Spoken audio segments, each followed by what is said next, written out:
Bismillahirrahmanirrahim. Alhamdulillahi rabbil alamin.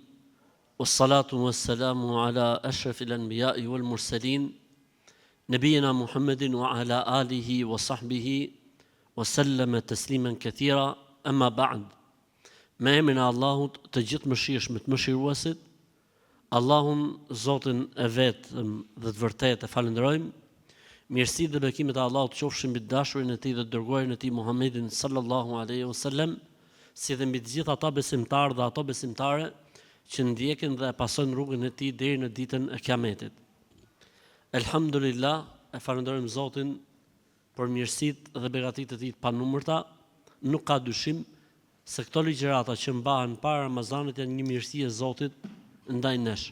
Pra i madhi Zot na ka bërë mundur që të jemi në këto ligjërata që të përfitojmë, na shtohet imani dhe besimi, në mënyrë që kur të vijë Ramazani të jemi inshallah taala më të përgatitur dhe më të kalitur për t'i dhënë hakun dhe për të përfituar më shumë prej tij, pasi janë mezhlise të hajrit, të imanit dhe të besimit.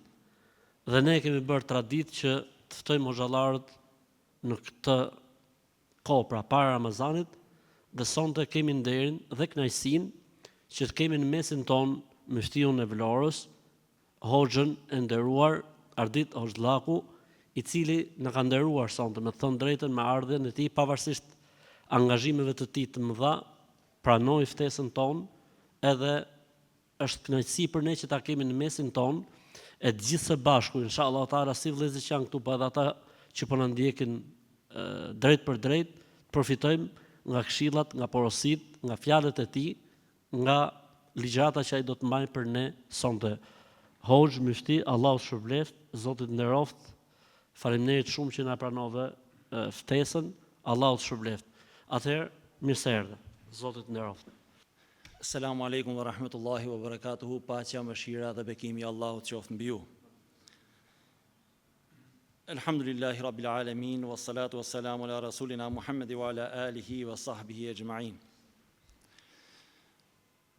Falënderimi takon Allahu xhalleshanu, krijuesit të gjithësisë, paqja dhe mëshira e tij qofshin mbi të dërguarin e tij Muhammed Mustafa sallallahu alaihi wasallam, mbi familjen e tij të pastër, mbi shokët e tij dhe mbi gjithë ata të cilët ndjekin rrugën e tij deri në ditën e fundit. Falenderojmë Allahun e madhëruar, i cili na ka dalluar nga krijesat e tjera duke na dhuruar mendjen dhe logjikën. Falenderojmë Allahun e madhëruar, i cili na ka dalluar prej njerëzve të tjerë duke na dhuruar imanin.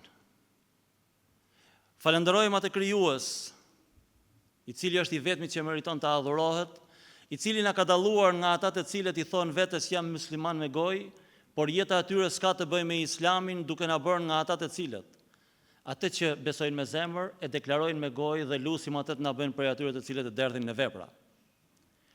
Falenderojmë Allahun e madhëruar, i cili na ka mundësuar dhe na ka vendosur emrin në listën e atyre të cilët vën ballin në sejdë, falenderojnë atë, kërkojnë ndihmë prej tij, kërkojnë falje prej tij, kërkojnë udhëzim prej tij, dhe gjithashtu na ka vënë emrin në listën e atyre që marrin pjesë në këtë mexhlis.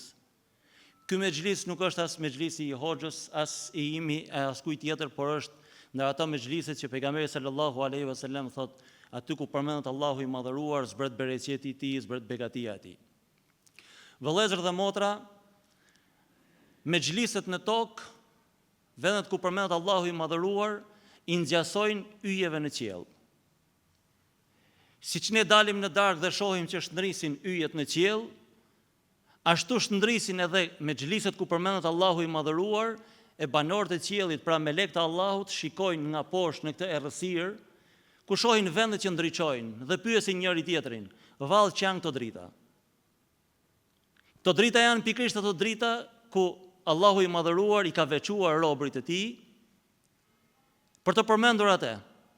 Neve na duket sikur është zotësia jona që sonte kemi ardhur në xhami, kemi fal namazin dhe kemi përmend Allahun, por kjo është një mirësi e Allahut të madhëruar që ka zgjedhur që filan rob sonte të jetë para meje. Namazi është i Allahut. Është obligimi të cilin Allahu i madhëruar nuk e dërgoi nëpërmjet Xhebrailit alayhis salam, por zgjodhi që t'ia jap drejt për drejt pejgamberit sallallahu alaihi wasallam. I ka dërguar të gjithë Kur'anin nëpërmjet Xhebrailit alayhis salam, Por këtë dhurat që ne hoxhallar dhe të gjithë neve në fakt e quajmë obligim, por në fakt kjo nuk mund ta marrim për obligim, sepse kjo është një dhuratë që Allahu na zgjedh emrin për të qenë para tij. Kjo nuk është ngarkesë për një besimtar. Kjo është ta marr malli, siç thot Aliu radiallahu an. Sa mbaronim njërin namaz, na merrte malli për namazin tjetër. Ndërsa ne sot e kryem këtë hall, të presim hallin tjetër. Se na duket sikur është hall, sikur është një borxh për ta larë, për ta kryer. Gjithashtu edhe Ramazani që është në derë, është një dhuratë të cilën Allahu i madhëruar e ka dhuruar për ne. Neve na merr malli për Ramazanin, shpresoj që edhe Ramazanin ta marr malli për ne, dhe kur të dalim prej Ramazanit, të dalim ashtu siç thot pejgamberi alayhis salatu wassalam, të falur nga gjunahet, me Ramazan të pranuar dhe të shpërblyer vetëm se me xhennet, por inshallah të ndahet edhe Ramazani i kënaqur prej nesh. Vëllezër dhe motra, kur hoxha më tha për të ardhur për të marrë pjesë në Ligën e Kampionëve, sepse siç ka liga në çdo fush, edhe daveti ka ligën e vet. Allahu e shpërbleft hoxhën, e ka ngrit shumë nivelin e kësaj ligë dhe nuk mund të jetë tjetër vetëm se një ligë kampionësh. Edhe të marrësh pjesë në këtë, sepse nuk i flasim vetëm juve që jeni prezent tu fizikisht, ju flasim edhe shumë njerëzve të tjerë, po ju flasim edhe atyre të cilët e përcjellin nga njëri në tjetrin, duke ju lutur Allahut të madhëruar që në radhë të parë jemi dobishëm për veten tonë, pastaj për neve që jemi prezent këtu, e pastaj të gjithë ata të cilët e marrin hap pas hapi. Në Kur'anin famlar Allahu i madhëruar thot në faqen e parë të surës Yasin, ajeti i fundit, thot inna nahnu nuhyil mauta wa naktubu ma qaddamu wa atharahum. Kur të ringjallim ne njerëzit, do t'ju tregojmë çdo gjë çfarë kanë bërë dhe gjurmët që kanë lënë. Shpresojmë tek Allahu i madhëruar që këto vepra të pakta, shumë të pakta që bëjmë, të jenë edhe gjurmë në të ardhmen, siç flasim ne sot për hoxhallarët që kanë vuajtur shumë në kohën e komunizmit, ndoshta edhe para tij, që kanë qenë pishtarët e kësaj rrugë dhe nëpërmjet sinqeritetit të tyre, lotëve të tyre që kanë derdhur në për burgje apo në për bodrume apo në për shtëpiat e tyre, falenderojmë Allahun që atë zinxhir e vazhdojmë ne. Ne e dim shumë mirë se forca e një zinxhiri nuk është tek hallka më e fortë, por është tek hallka më e dobët. Shqipëria e kaloi atë pjesën e hallkës së dobët, e cila ishte një periudhë shumë e vështirë, dhe atë hallkë të dobët arritën ta marrin me sinqeritetin e tyre, me veprat e tyre, me lotët e tyre, pikërisht ata hoxhallar. Nuk e lejuan që të shkputet, dhe kjo ishte një mirësi prej Allahut të madhëruar. Donte Allahu që ky popull, këta njerëz, mos ta humbasin fenë e tij. Donte Allahu që këtu të adhurohet përsëri Allahu, donte Allahu që këtu të përmendet përsëri Allahu, prandaj dhe ne elhamdulillah e përmendim. Jemi shumë të lumtur, të kënaqur dhe të privilegjuar që Allahu i madhëruar ka zgjedhur gojen tonë, ka zgjedhur zemrën tonë që të flej emri i tij në të. Se Zoti na ruajt, mund të ishte edhe një zemër që e mohon. Mund të ishte edhe një zemër shumë më keq se ajo, që e shan, që ofendon. Mund të ishte edhe një zemër që pretendonte se është shumë më e madhe se vetë krijuesi. Elhamdulillah. Ka zgjedhur Allahu zemrën tonë që në të flej emri i tij. Ka gjë më të madhe se kjo? A ka mundësi ta dijë Allahu i madhëruar një zemër që ka fjet emri i tij në ditën e gjykimit? Allahu është i mëshirshëm. Allahu i madhëruar është i mëshirshëm. Mëshira e tij ka kapluar çdo gjë. Dhe ne me shpresën tek mëshira e tij, e jo me frikën tek dënimi i tij, sepse një besimtar që e dashuron Zotin ashtu siç duhet, nuk ka frikë prej tij. Frika prej tij është se mos vallë shkëputëm prej tij dhe largohem prej tij, po jo se do të dënoj ai. E për këtë njeriu ka një rrugë pak të gjatë. Duhet ta marr pak me ngadalësi, duhet ta marr me maturi, sepse gjatë rrugës ka pengesa. Edhe aty ku mendojmë se është autostradë, tani kanë vënë kamera dhe nga Vlora deri në Tiranë dola me 4 gjoba. Tani s'ka më as polici më thënë ul shpejtësinë. Gjatë kësaj rrugë njeriu, se thot Allahu i madhëruar në Kur'anin famlar, Bismillahirrahmanirrahim, khuliqal insanu min ajal. Allahu e ka krijuar njeriu të nxitueshëm. Kemi qef që sa të hedhim farën në tokë, të nesërmen të marrin frutin. Ne kemi qef që të vjelim ullirin si puna e kungullit. Duam që mas një muaj, sa kemi mjell ullirin, mas një muaj t'japin produktin. Ne duam që shpeshherë, sa të thojnë tjetri, Eshhedu an la ilaha illallah, eshhedu anna Muhammeden abduhu wa rasuluhu, mos ta shohim të falë 5 vakte, se na duket pak, ta shohim namaz natës. Allahu i madhëruar e ka krijuar njeriu të nxitueshëm që çdo gjë që e kërkon ta ketë më një herë. Shpesh herë kur i lutemi Allahut të madhëruar për diçka që e duam, ne pretendojmë apo dëshirojmë, shpresojmë që pa myll duan mirë, te dera e shtëpisë kemi pranimin e duas. O Allah, më jep këtë, sa dalësh në shtëpi e parkuam aty. Po nuk ka një gjë të tillë. Sepse kohën e pranimit të duas e din Allahu i madhëruar. Neve na takon të kërkojmë, Allahut i takon të jap përgjigje ashtu siç don ai. Prandaj dhe thot Allahu i madhëruar, pra, është krijuar njeriu mbi nxitimin. Dhe unë i kam treguar të shenjat e mia, argumentet e mia, prandaj thot mos u nxitoni. Vëllezër dhe motra, Kur'ani famlar nuk ishte pa fuqi e Allahut që mos ta zbriste për një natë. Allahu i madhëruar e kishte atë fuqi. Por ishte pikërisht ai mësimi që juve, edhe pse ju kam krijuar mbi nxitim, që të nxitoni, ju kam dhënë një shkollë 23 vjeçare që ju ta mësoni mirë atë shkollë. Ne duam të bëjmë, pra të marrim një profesion për këtë jetë që nuk jemi të sigurt a do ta ushtrojmë atë profesion apo jo. Ne duam të marrim një zanat për të jetuar, për të ndërtuar 4 mure shtëpi dhe nuk jemi të sigurt a do ta gëzojmë atë. Sa njerëz kemi përcjell pa e përfunduar shtëpinë. Sa njerëz kemi përcjell pa hyrë në shtëpi.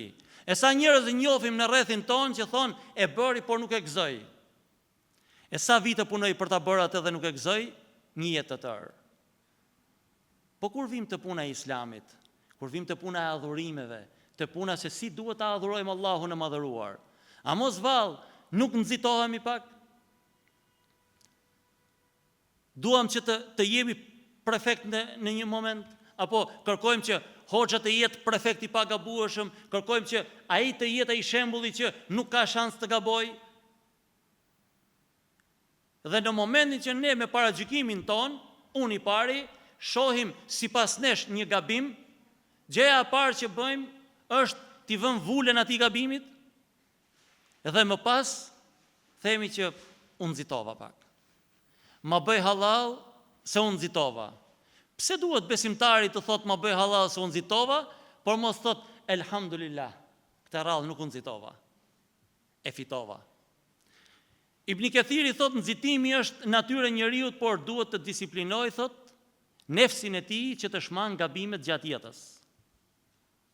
Pra atë egon që kemi, epshet që kemi, atë dëshirën e madhe që kemi për tafman që kemi ne, duhet ta edukoj, duhet ta disiplinoj, në mënyrë që ti tregoj edhe atij se jo çdo gjë sa herë që don ti, do të plotësohet. Nefsi është njësoj si puna e atij fëmijës së vogël, kur ti e ke të vogël atë dhe mundosh t'ia plotësosh të gjitha dëshirat në një moment, dhe atë e rrit në atë mënyrë. Sa herë që kërkon diçka, ti ja bën më një herë. Kërkon diçka, ja bën më një herë. Kërkon diçka, ja bën më një herë, po vitet vinë duke kaluar dhe ai rritet. Nëse kur ka qenë i vogël ka kërkuar një lëpirë se një çamçakiz, një diçka të vogël, tani do fillon të kërkon telefon, të kërkon tablet, pastaj të kërkon makinë, pastaj të kërkon shtëpi. Pse? E ke mësuar në atë mënyrë. Ky nuk është i edukuar, ky është i llastuar. Atëherë, edhe nefsin ton duhet të dim ta disiplinojmë. Atë egon ton, atë epshin ton, atë tafman ton, duhet të dim ta disiplinojmë. Nga një herë edhe pse ne mashtrohemi, duke kujtuar se po perfeksionohemi në adhurim, në rrugën e fesë, jemi duke u nxituar ndoshta në diçka dhe fillojmë pretendojmë në atë që unë e di. bëhet një pyetje, në vend që të flasë i pari i vendit, prap hidhet ai në qoshet vendit. Ka thënë kështu. Nga dëshira e ka. Por edhe ky është një nxitim. Ndërsa Bejdawiu thot, nxitimi thot e dobëson gjykimin e njeriut. Maturia, durimi e zhvillon atë. Pra, gjithmonë nëse ne gjykojmë me diçka shumë të shpejt, 90% jemi të gabueshëm. Por nëse e peshojmë mirë atë, e gjykojmë ashtu siç duhet, pyesim ata që dinë më shumë se ne, dhe në fund dalim në një përgjigje, por prap të matur, të paktën 90% nuk jemi të humbur, por mund të jemi 10% të humbur në atë që mund të dalim. Prandaj duhet të jemi shumë të kujdesshëm. Allahu e ka krijuar këtë njerëz në atë mënyrë, ka krijuar me të dukshmen dhe të padukshmen, me fizikun dhe me shpirtërorën. Dhe ky trup, nëse kërkon nxitimin, nëse kërkon që çdo gjë të bëhet sa më shpejt, ai shpirti ka nevojë për atë maturinë, ka nevojë për atë përgjegjësinë që ka në mënyrë që kur ta bëj diçka, ta bëj ashtu siç duhet. Nëse fusim në furrë për të pjekur një bukë, duhet të presim derisa të piqet. Jo pse na ka marrë uria neve dhe duhet ta nxjerrim bukën sa e kemi fut në furrë, sepse do ham brum. Që të pjeket një besimtar, duhet të pres në atë mënyrë që ai kur të dalë tamam i pjekur ashtu siç duhet.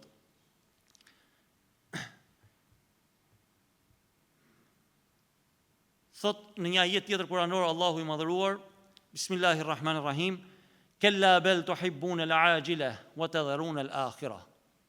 Thot Allahu i madhëruar, jo thot, por ju e doni jetën e shpejt. Pra, ju mashtroheni pas kësaj jetë dhe harroni ahiretin.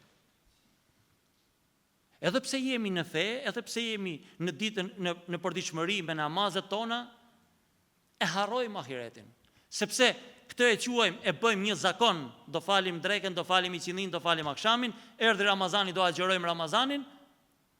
Na duket një gjë normale, një vit kalendarik, erdhi Ramazani, me bismillah e fillojmë, në fund, inshallah Allahu na e ka pranuar dhe vazhdojmë. Po çfarë ndryshimit ka në jetën tonë kjo? A ka ndikuar në jetën tonë? Allahu i madhëruar për namazin që ne e falim 5 herë në ditë, si thot Bismillahirrahmanirrahim, Inna salata tanha anil fahsha'i wal munkari wal baghi. Me të vërtet namazi ndalon njeriu nga të këqijat, nga të fllihçurat. Po atëherë, nëse ne edhe falim namazin dhe kemi në rrethin ton, mund të jemi edhe ne vet, Allahu na ruaj, që në jetën e përditshme, në punën që bëjnë, në atë që ata shesin apo atë që blejnë, përzihen atë mashtrimin, ndoshta jo aq të dëmshëm, por që e përzihen me të. Atëherë, ky namaz, vallë, a e ka kryer funksionin e tij, apo ti nuk e ke kryer namazin ashtu siç duhet?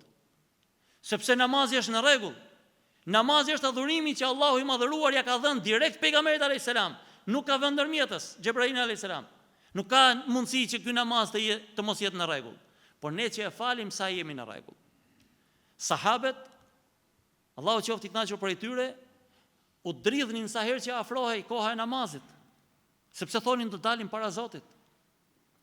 Vëllezër dhe motra, të mendojmë pak, një njeri i cili punon, ka një pronar që i kërkon llogari 5 herë në ditë për punën që bën.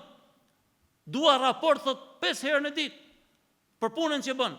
Vallë, ky njeri, a ka shanse që këtë punë mos ta bëjë në rregull?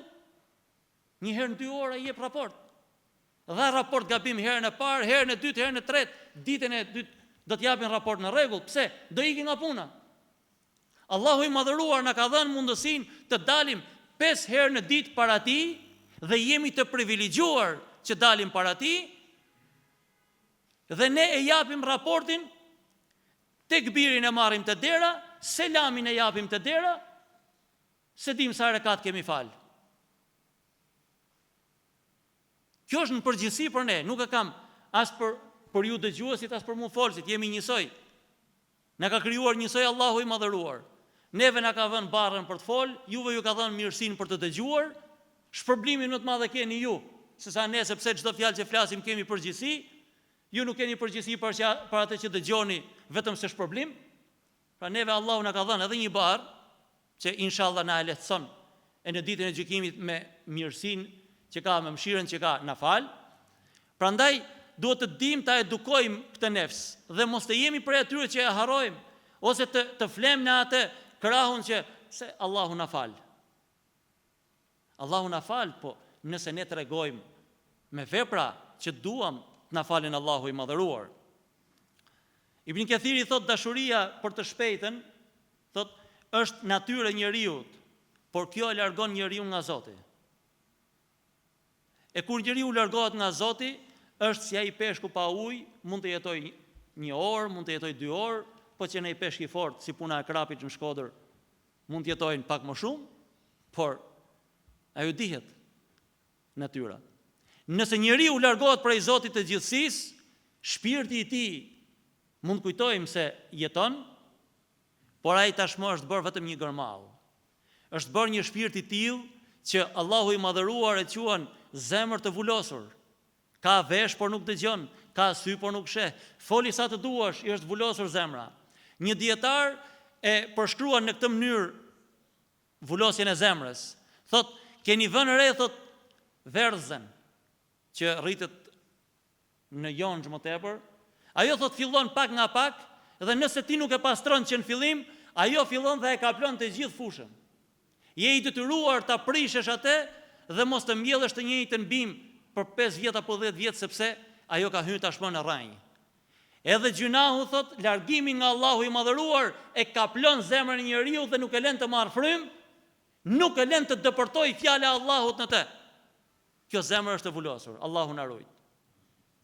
Edhe pse mund të mendojmë se jemi duke falë namaz, por aq shumë është forcuar kjo zemër, sa që neve nuk na bën përshtypje namazi, nuk na bën përshtypje agjërimi, nuk na bën përshtypje asgjë. E kemi bërë krejt normale, nga jashtë dukemi shumë të rregullt, por nga brenda jemi shumë të dobët dhe ndoshta Zoti na ruajt edhe shumë të largët prej saj. Në një ajet tjetër kuranor thot Allahu i madhëruar, Bismillahirrahmanirrahim, wa nafsi wa ma sawaha fa alhamaha fujuraha wa taqwaha. Betohem në nefsin dhe atë që e përsosi atë, pra në Allahun e madhëruar, duke ja bërë të njohur prishjen dhe devotshmërinë. Allahu i madhëruar na ka mësuar neve të dyja, të mirën dhe të keqen. Na ka treguar se si e ka krijuar këtë shpirt, se si e ka krijuar këtë njeri dhe çfarë brumit i ka dhënë. Dhe na ka thënë, janë 2 rrugë, e mira dhe e keqja. Të kam dhënë një mendje ndryshe nga kafshët, të kam dhënë një logjik që ta logjikosh cila është e mira dhe cila është e keqja.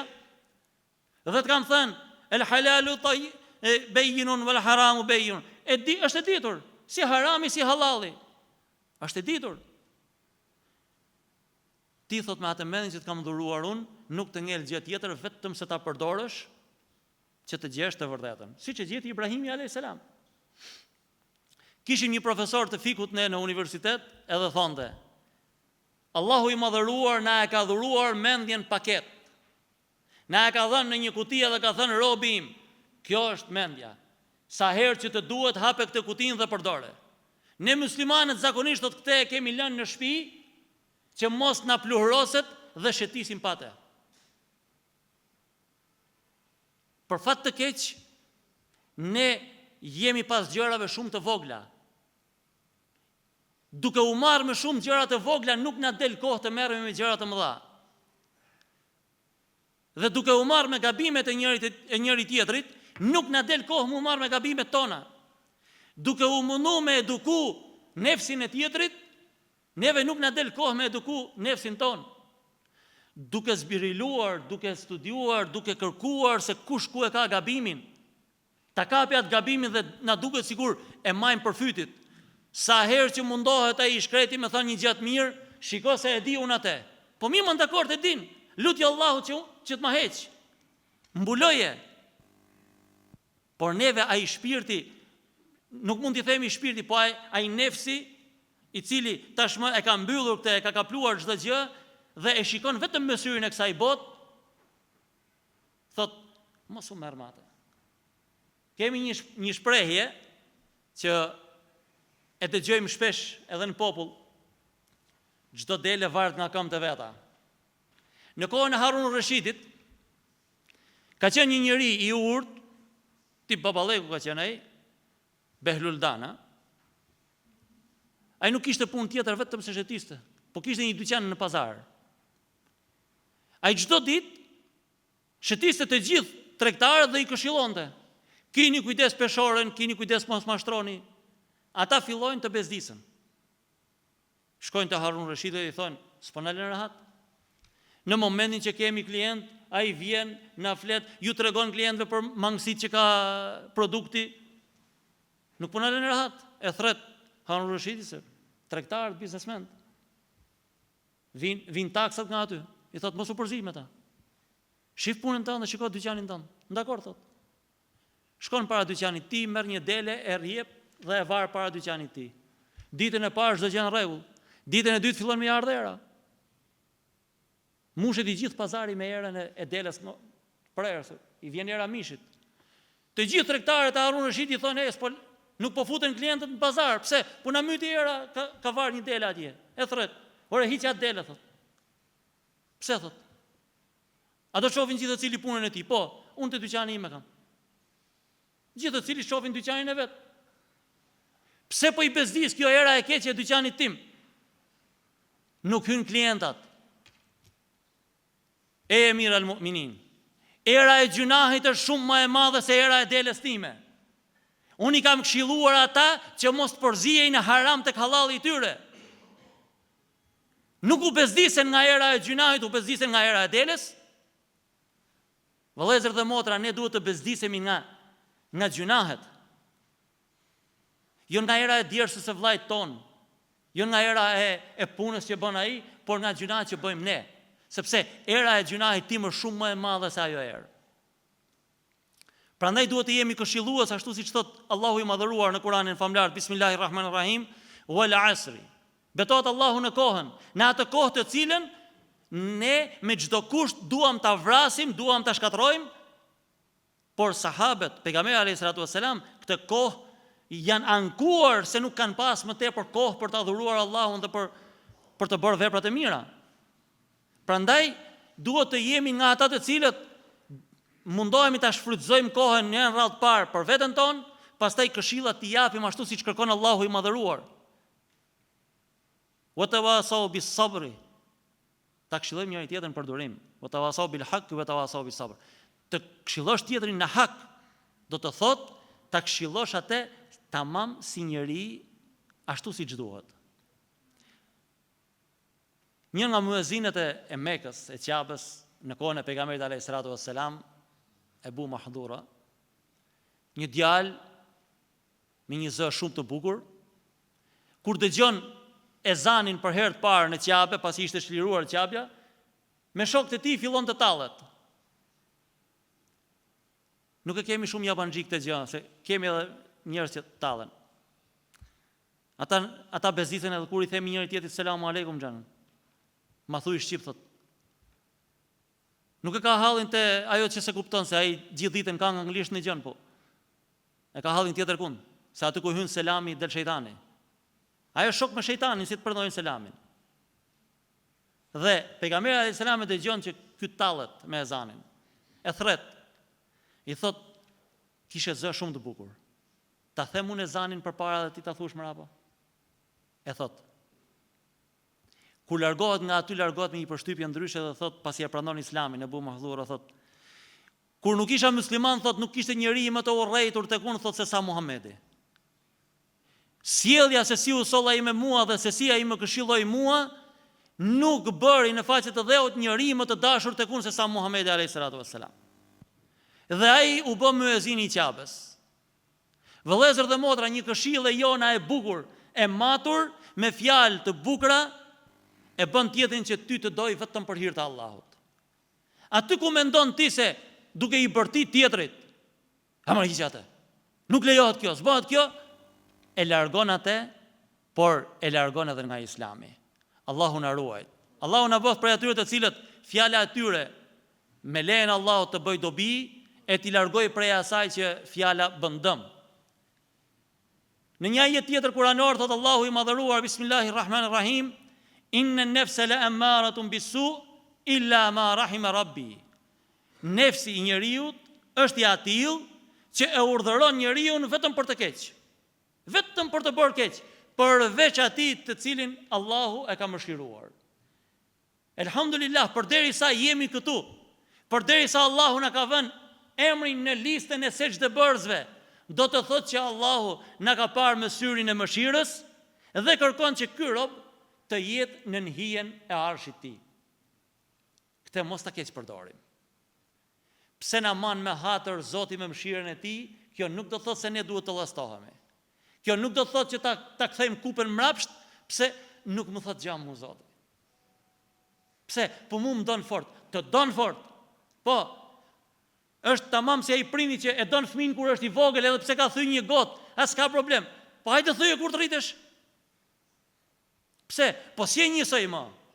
Në hapat e parë të Islamit, Allahu i madhëruar mund t'i anashkaloj ato gabimet që t'i bën, ndoshta edhe me dashje, sepse jesja i fëmia i vogël, por kur merr disa hapa përpara, kjo nuk mund të jetë më njësoj, sepse tashmë po kalon nga një shkallë në një shkallë tjetër të nefsit. Dhe kjo është pikërisht ajo shkalla më mistrece, nefsul emare, që të kërkon vetëm të bësh keq. Të kërkon vetëm të gjesh gabime, të bësh gabimet tua, gabimi jot. Biles, e di deri ku shkon vëllezër dhe motra ky nefs, ky thot, gjunahi im është më i mirë se sevapi i atij. Pse po është i imi? Keni dëgjuar shprehjen që thot nuk dua sa gjunahi im? Stakfirullah. Po kush bën më thënë? Ja pra, ky mistreci që e kemi vet, nuk na ka sjell kush tjetër, e kemi vet. Edhe këtë nuk e lidh Allahu i madhëruar në muajin e Ramazanit, e? Lidh shejtanin e mallkuar. Këtë e lën bashkë me ty që ta edukosh. Dhe të ka dhënë armën më të fortë, agjërimin. Sepse vëllezër dhe motra, kafsha kur është e uritur, ki frikë prej saj se të shqyen, do të haj. Kur është e ngopur nuk të lun, rrin në një qoshë atje nuk të lun. Njeriu kur është i ngopur të shqyen. Kur është i uritur, rrin në një qoshë atje se s'ka forcë. Prandaj dhe Ramazanin duhet ta përdorim edhe për familjarët tanë që agjërojnë, po nuk ja kanë shumë iden që është agjërimi, ama agjërojnë. Se elhamdulillah në Shqipëri ne kemi një traditë shumë të bukur që kur vjen muaji i Ramazanit, edhe ai që nuk ka prek asnjëherë në xhami, fillon të agjeron. Shfrytëzoj atë moment. Shfrytëzoj atë moment sepse nefsi i tij është i dobët, shpirti është i fortë. Nefsi është i dobët sepse është agjërueshëm. Ndërsa shpirti është i fortë sepse po ushqehet me atë agjërimin që i ka dhënë Allahu i madhëruar dhe ti shfrytëzoje për t'i thënë një fjalë të bukur për ta kthyer për në rrugë të drejtë. Sepse me lejen e Allahut ai do të kthehet. Shumë njerëz kanë hyrë në Islam në muajin e Ramazanit. Ne kemi shumë njerëz që i njohim, thonë vjet kam agjëruar 3 ditë, këtë vit do ta agjëroj më shumë, fillon hap nga i hap. Sepse aty e gjen të dobët nefsin. Aty e gjen të dobët. Dhe si thot pejgamberi alayhis salatu wassalam kur jep këshill për beqarët, thot: O ju të rinj, kush ka mundësi le të martohet, e kush nuk ka mundësi atëherë të agjërojë sepse e mbron nga gjunahi. Allahu i madhëruar agjërimin e ka quar si mbrojtje. E ka quar si mbrojtje. Dhe aq shumë është e habishme kjo që njeriu në muajin e Ramazanit me dëshirën e tij rrin larg halallit, vetëm për hir të Allahut të madhëruar, e sa kalon Ramazani, ai nuk rrin dot larg haramit. Tër muajin nuk pi thot. Për Ramazan nuk pi. Nuk han bukas ditën sa agjeron. Ditën e Bajramit, po çfarë bën? Kaloi Ramazani. Vëllezër, kjo është ta kalosh muajin e Ramazanit si adet, si zakon. Kjo nuk është ta shfrytëzosh Ramazanin për të edukuar nefsin tënd. Nëse del njësoj siç ke hyrë në Ramazan, vetëm se ke kaluar 30 ditë muaj kalendarik. Thon dietarët për të kuptuar një njeri se ka fal namaz apo jo, shikojeni gjysmë orët pas namazit. A është akoma në ndikimin e namazit apo jo? Nëse nuk është në ndikimin e namazit, do të thotë që ai ka kryer obligimin, por s'ka fal namaz. Sahabët, Allahu qoftë i kënaqur prej tyre, 6 muaj para se të vinte Ramazani fillonin përgatitjen për muajin e Ramazanit dhe 6 muaj pas Ramazanit bënin llogarin çfarë kemi përfituar nga Ramazani, që i bie tër vitin ata e kalonin në Ramazan. Tani ne bëjmë një punë dhe do të nxjerrim bilancin e kësaj, çfarë kemi fituar. Djersitë të shkreti ekonomist për të nxjerrë llogaritë e kësaj dynja. Kam për këtë, kjo fatura, jo faturë, kam pagu këtë taksë të punëtor. Në fund, kam fitu apo s'kam fitu? Nëse nuk fiton vitin e parë, vitin e dytë, vitin e tretë, e mbyllat biznes. Sepse s'ka fitu. Edhe pse del njësoj, 0-0. Aje ka hapë për të fitu, jo për dalë 0-0. Edhe ne nëse adhurimi jon, nëse Ramazani jon, nuk na jep ndonjë plus, duhet të ulesh dhe të shikosh ku e ke gabimin. Sepse agjerimi nuk është vetëm të rish pangrën. Agjerimi është ti bësh një llogari vetes tënde. Nëse para Ramazanit unë përdorja 5 fjalë të liga, mas Ramazanit nga këto 5, nëse 2 i kam heq, 3 më kanë ngel, me shpresën e Allahut edhe një Ramazan tjetër dhe i pastrova. Po futesh me 5, del me 7, ti më mirë mos agjëro se të paktën po dëmton veten. Nuk ka nevojë Allahu për urin ton. Allahu i madhëruar do që robi i tij të edukohet me nefsin e tij. Po është me kohën si jena? Janë në rregull. Dhe Allahu i madhëruar në një ajet tjetër kuranor thot: Bismillahirrahmanirrahim, wala uqsimu bin nafsil lawama. Betohem në nefsin qortues. Këtu tani vim në një shkallë tjetër nefsit, vëllezër dhe motra, e kemi kaluar te nefsin mistres, i cili të kërkon vetëm të bësh të liga, por ky të lejon të bësh. Por ama e qorton vetëm, thotë, prit. Këtu e ke bë gabim. Po pse më lejove me bë? Unë e kam për detyrë vetëm me të qortu, jo me të parandalu. E bën, e ndjen gabimin. E bën prapë e ndjen gabimin. Edhe pendohesh tek Allahu i madhëruar. Kjo është një shenjë e mirë, sepse pendesa është të marr malli për Zotin.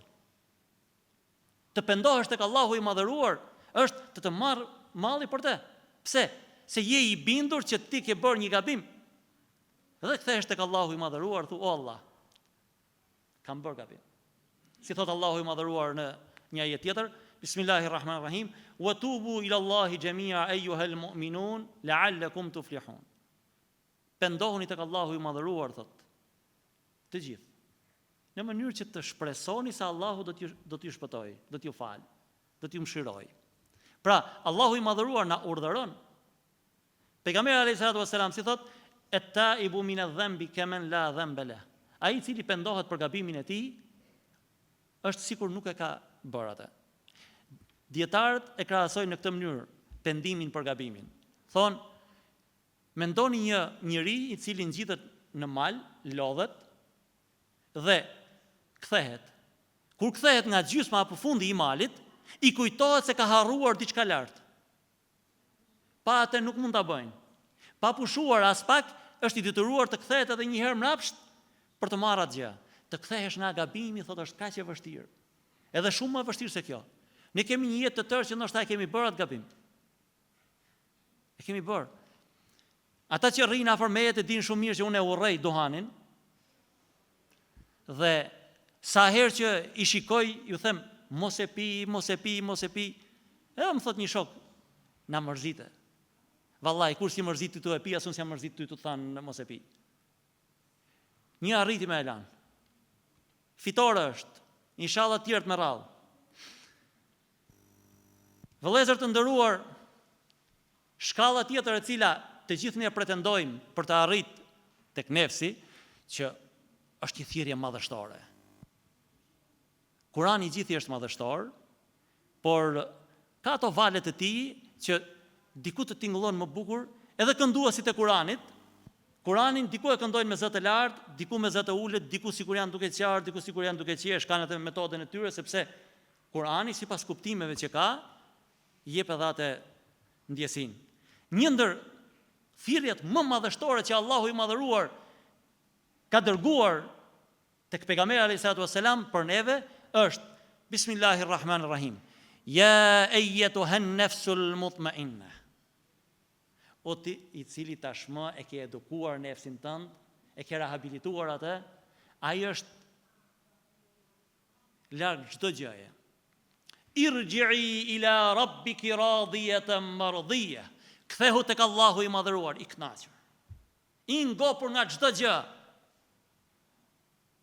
E ke arritur ta edukosh nefsin, nuk të pengon më asgjë në faqe të dheut që të largoj ty nga adhurimi, që të largoj ty nga leximi i Kuranit, të largoj ty nga sadakaja, të largoj nga fjala e mirë, nuk të largon dot më, nuk ka shans më të largu. E ke arritur atë grad që Allahu i madhëruar na mundsoft të gjithëve, se thot një dietar, kush nuk e arrin me kënaqësi, do të arrin me dajak. Se do japim llogarin ditën e gjykimit. E pa e qua Allahu i madhëruar këtë thirrje në vend, askush s'ka për ty në xhennet. Pse? E thot Allahu në Kur'an. Irji'i ila rabbiki radiyatan mardiyah, fadkhuli fi ibadi, dhe futu në listën e robërve të mi. Ibn Kathiri thot, në listën e robërve të mi, do të thot, futu bashkë me pejgamberet, me të mirët, me dëshmorët, me besnikët. Po të futet emri në listën bashkë me Ebu Bekrin radiallahu an, bashkë me Omerin radiallahu an, bashkë me Hamzan radiallahu an, bashkë me pejgamberin sallallahu alaihi wasallam, të futet emri në listë. Po ka gjë më të madhe? Ama duhet të jesh robi i Allahut. Jo robi i lanetullahut. Jo i kësaj dynja, i asaj dynja. Se ai i cili mendon për më larg, këtë e kalon. Maratonat, kur bën maratonat, këtë vit mora për herë të parë pjesë në maratona dhe thash 10 kilometra do ec. E mora atë unë, u regjistrova për 10 kilometra. Vallai 5 kilometra më duken shumë. U ktheva, thash ka diku të kthem, edhe u ktheva.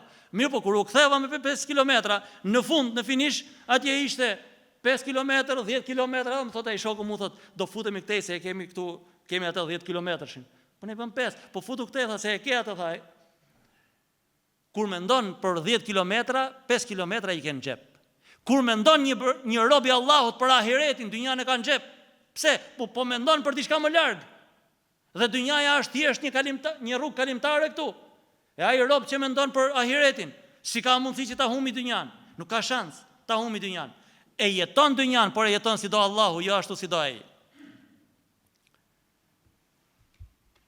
Pra, fadkhuli fi ibadi wadkhuli jannati. Dhe pastaj hyni në xhennetin tim. Pra thirrja më madhështore e Allahut të madhëruar është që neve na fut në xhennetin e tij, pastaj se si na klasifikon ai në xhennetin e tij. Patjetër që ne kemi dëshirë të jemi në xhennetin Firdeus, por le të jemi inshallah brenda atje një herë, pastaj atje kujdihet, bëhet në lëvizje, se të kërkosh nga Allahu i madhëruar, duhet të dish të kërkosh. Thot një dietar, kur ti kërkosh Allahut të madhëruar, mos i kërko, thot, të hysh në xhennet. Pse? O Allah, më bëj prej atyre që shohin bukurinë tënde, pastaj tjerat nuk i du.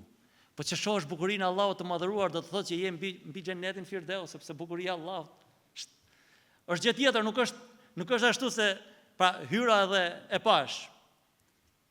Dhe pas kësaj thirrje që bën Allahu i madhëruar për këtë nefs të edukuar, na tregon se me çfarë kënaqet ky nefs. Bismillahirrahmanirrahim. Ela bi dhikrillahi tatma'innul qulub. Zemrat nuk kënaqen ndryshe vetëm se me përmendjen e Allahut. Por ama duhet të kalosh të gjitha këto hapat, ta edukosh veten tënde në mënyrë që,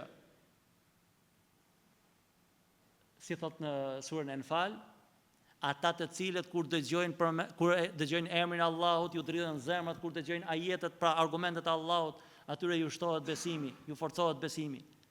Që të kalosh tek ajo atje që sa herë që dëgjon atë, të dridhet zemra, duhet që të kalosh në këto faza, ta edukosh veten tënde, të jesh i durueshëm siç ka qenë pejgamberi alayhis salatu wassalam. E mos të jesh i nxitueshëm siç ishin sahabët në luftën e Uhudit. Një lëvizje e vogël që në luftën e Uhudit nxituan. E fituam luftën. Sa herë pretendojmë se e fituam diçka? Thot populli, kur shohet me ngut, ulet I penum. Shpeshherë pretendojmë apo mendojmë se e mbaruam edhe o burra, të ikim o pas kam haru me I vun kapakun. Në luftën e Uhudit u nxituan. Dhe madhështia e pejgamberit alayhis salatu wassalam është që ato emra neve nuk na kanë ardhur. Edhe pse gabimi ishte shumë I madh. E ne mezi çpresim të shohim në gabim t'ia vëmë emrin në shtyll. Filani është ai. Po ky, ai që bëri atë. Zoti na fal. Vëllezër dhe motra, të presësh Ramazanin nuk është gjë e thjeshtë. Të presësh Ramazanin është të futesh brenda në muajin e mëshirës së Allahut. Të futesh tek ai muaj I cili njeriu shpreson që të hyjë në atë muaj dhe mos dalë prej atij muaji. Prandaj lutim Allahun e madhëruar të na bëjë prej atyre të cilët edukojnë nefsin e tyre, edukojnë veten e tyre dhe çdo gjë e shohin me syrin e mëshirës, me syrin siç don Allahu I madhëruar, rrin larg prej çdo të keqje.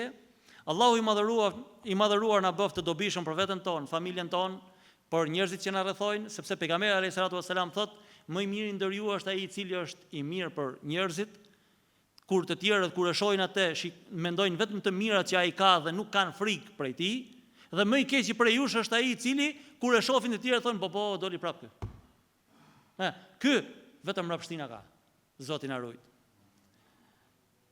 Ju falenderoj shumë që dëgjuat me vëmendje.